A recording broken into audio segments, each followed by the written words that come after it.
Do you feel like at the start of the day, everything goes well when the groomers are perfectly nice and smooth, but then as the day goes on, your skiing deteriorates? Perhaps because the terrain gets bumpier, there's clumps of snow. Well, if that's you, I've got something that's really going to help you improve and enjoy the entire day of skiing. Hi, my name is Tom Gellie. Today, I'm going to help you with something that's going to help not only you ski all terrain, it's going to help your style and make skiing really fun. This is transition weight release. So today, we're going to look at why transition weight release is so important in skiing. We're going to show you how Carv is now able to measure it and how you can use that data to improve. And I'm going to share an exercise for both intermediate and expert skiers that is going to level up your skiing. Let's get started.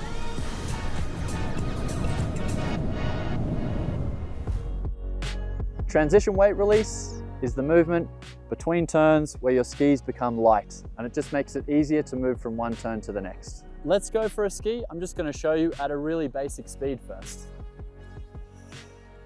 So as I finish a turn, I'm heavy, but I want to start a turn feeling light. So right through here, I want to feel weightless, because then it's easy to turn a lot, it's easy to edge. So I often see skiers around struggling in the transition because they're not really trying to be weightless, they're just keeping their weight on the snow. Why do you need to unweight your skis? It's really simple, let me show you. When I'm floating in the air, I've got full freedom of movement in all dimensions of my skis. So I can choose to steer them more, I can edge them more, I can make a fore and aft adjustment really easily. When I'm down on the snow and the opposite is happening, I'm pressured, my options are far less, okay? Capitalizing on that moment of unweighted between turns is what we're trying to work on. At lower ends and slower speeds, it is more an active movement of extending the body. You'll feel an up motion in your entire body. But as you become better, as you start to use the terrain more, you're going faster, that goes away and you start to only really feel it through your legs. And then of course, there's every shade of gray in between. What's really exciting is Carv can now measure this transition weight release. And if we can measure it, we can go out and improve it, because it's a hallmark of some of my favorite skiers like Marcus and Ted. For those of you who don't know, Carv uses sensors clipped to your boots to measure your skiing and to give you data and coaching to help you improve. We're going to speak to Alex from Carv, who's going to help us understand that data so we can see exactly what's going on during the transition of our turns.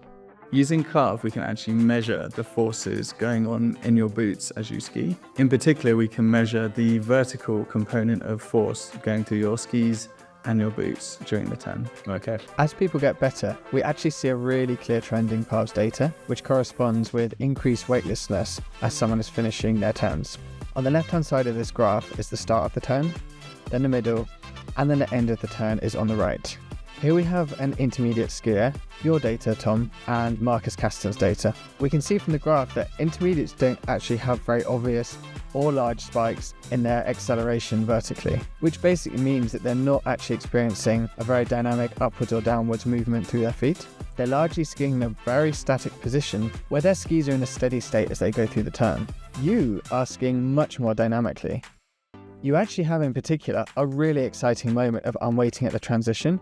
Right at the end of one turn and at the start of another, your skis are unweighted and you can maneuver them into the next turn really easily. So I put Marcus Castan's data here as well, and he's so exciting to watch. And this is partly why we see an even bigger change in how his feet are experiencing vertical acceleration through the turn. Basically what this means is he's unweighting his feet very dynamically during transition. And I think in extreme cases, he's actually going to be floating off the ground and totally weightless. Yeah, totally what you see. So what you see in videos that makes it look really exciting is exactly the same here in the data. Yeah, absolutely. So if you're a Carv user and you're looking at scores and you're seeing something in that 50 to 70 range, then that's a great sign that this will be a great thing to work on, and you'll really feel a difference if you do. So this is Mark. He's a confident advanced skier, but as the conditions deteriorate in the afternoon, he's going to find it more difficult to ski well, and one of the things that will drop down will be this transition release. Let's go find something a bit tricky to compare how Carv is scoring our transitions. Fun. This is like refrozen, really hard stuff. It's gonna make noise in my ears, but we're gonna use it for science and to show you that this transition weight release is so important. First, we're going to send Mark down, then I'll ski and we can compare scores. A real problem with trickier terrain is most people ski it exactly like they do when it's perfectly prepared piste. But then you're going to show up most likely with your arms all over the place looking untidy.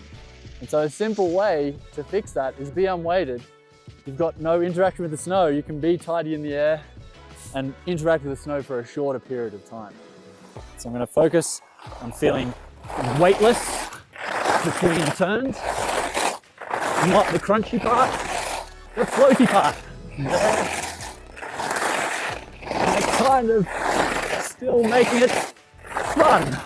Rightio, let's have a look at your transition weight release. Okay, 80%. Yeah, so it's not totally not there. You have to have some kind of unweighting or you're going to trip it and fall, right? But yeah, it could be better. So in comparison, my balance metric on that one said it was 100% transition weight release. Let's go work on a few drills, see if we can improve that. So the drill for the intermediate to almost advanced skier is a hop turn. The task is to just jump from one set of edges to your new set of edges. You can turn your skis, make any sort of turn shape you want. It's up to you. A little bit steeper is better. I'm going to give you a demo of it right now. So a great drill to exaggerate, and that's the point. I'm jumping more than I need to really get the feeling.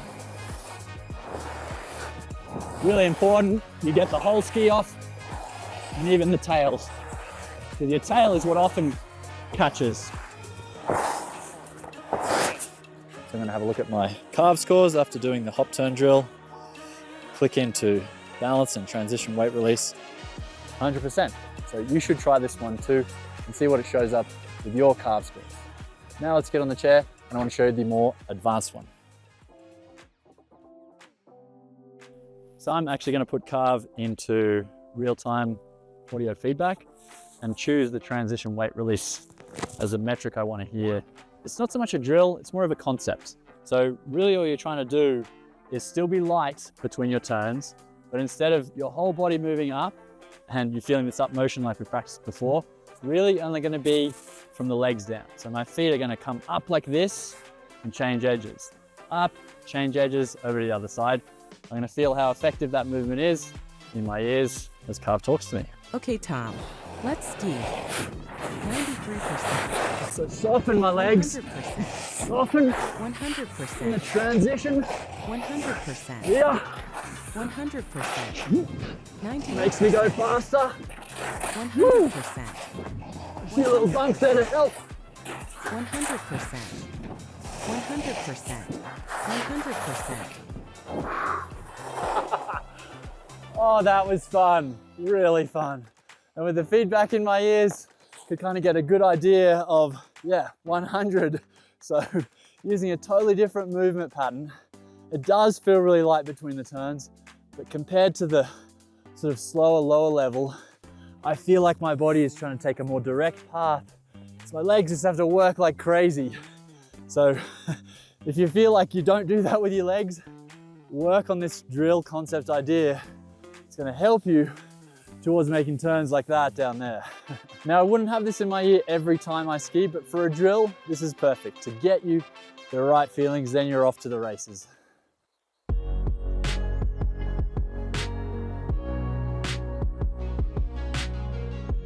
There's a really good reason we all love powder skiing. It's this weightless feeling as you float down the mountain.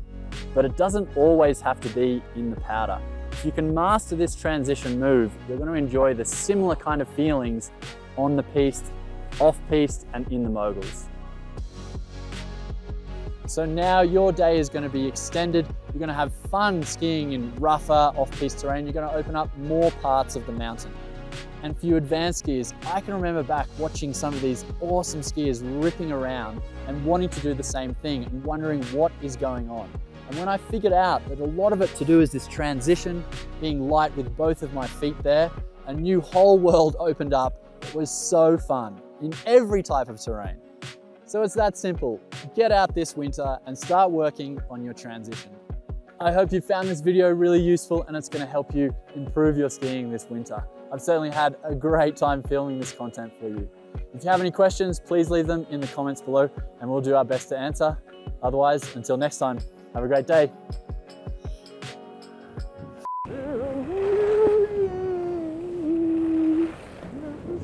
Whoa! It's deep in there.